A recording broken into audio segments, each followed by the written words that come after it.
खूप अनेक स्पर्धा जिंकलो आणि टीचर्स लोकांनी पण मला खूप छान मार्गदर्शन केलं. मला स्टेज डेअरिंग शिकवलं, जे की मला काही स्टेज डेअरिंग नव्हती. मला जे जे विषय देत होते त्याच्यावर मी अनेक स्पर्धा जिंकलो आणि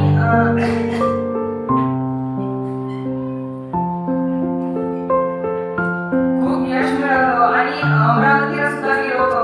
तालुका स्तरावर माझा नंबर आला, पहिला नंबर, आणि नंतर मग जिल्हा स्तरावर आला आणि विज्ञान प्रदर्शनी भाग घेतली आणि अमरावतीला स्टेट लेवलचं होतं, तिथे गेलो. तिथे जाऊन मला कळालं की आपण कोणत्या लेवलला पार्टिसिपेट केलं किंवा म्हणजे महत्त्वाचं असते हे मला तिथे जाऊन कळालं. कारण आजपर्यंत आपण जोपर्यंत कधी गाण्याचं दुनिया मला या शाळेचा सहवासात 8 वर्ष झाली आणि आज मला या शाळेची सवय झाली. मला अजूनही तो शाळेमध्ये पहिला दिवस आठवतो, जेव्हा मी अतिशय शांत व मस्त, डोळ्यात भर आणि कदाचित अश्रू पण होते.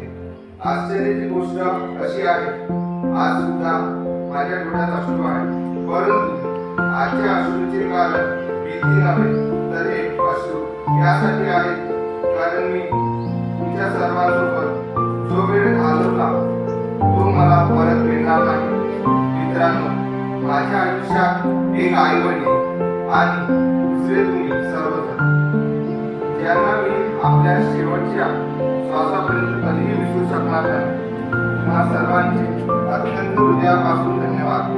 मला खऱ्या अर्थाने जगणे शिकवले.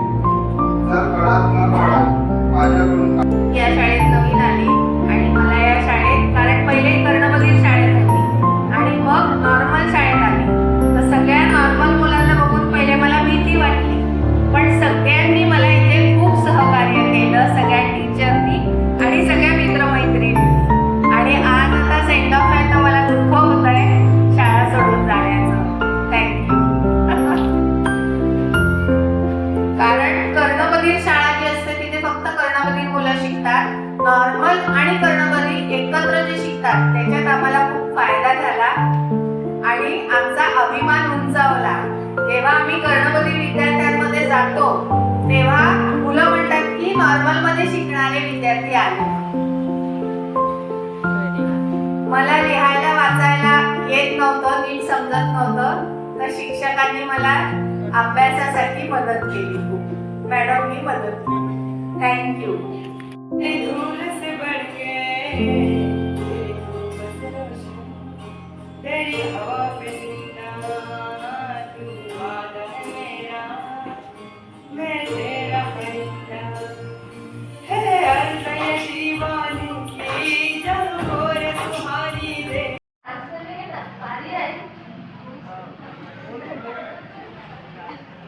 तयार होतात आहेत म्हणून मी तुमचं पुन्हा एकदा छान कौतुक करते आहे.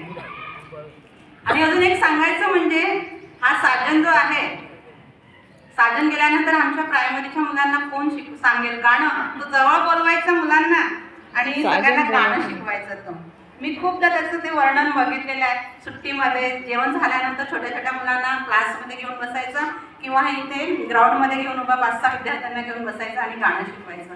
खूपदा मी निरीक्षण केलेलं आहे. साजन, तू आमच्या मुलांना गाणं शिकवतं का? हो मॅडम. आणि मुलं माझ्याजवळ येतात आणि दादा आम्हाला गाणं सांगा ना, दादा आम्हाला गाणं सांगा ना, म्हणून ते म्हणायचे म्हणाला. आणि खरंच साजन, तू गेल्यानंतर तुझ्यासारखा विद्यार्थी होईल म्हणा तयार. आमच्या 9वी 8वीचे विद्यार्थी तयार होतील. आणि साजनचं अजून एक सांगायचं म्हणजे ज्या गावाहून साजन आलेलं आहे त्या गावचीच मी पण आहे. माझं माहेर पण तिथलंच आहे. मला पण एक अभिमान आहे, मी त्या जिल्ह्याची, गडचिरोली जिल्ह्याची आहे बा म्हणून. आता तुम्हाला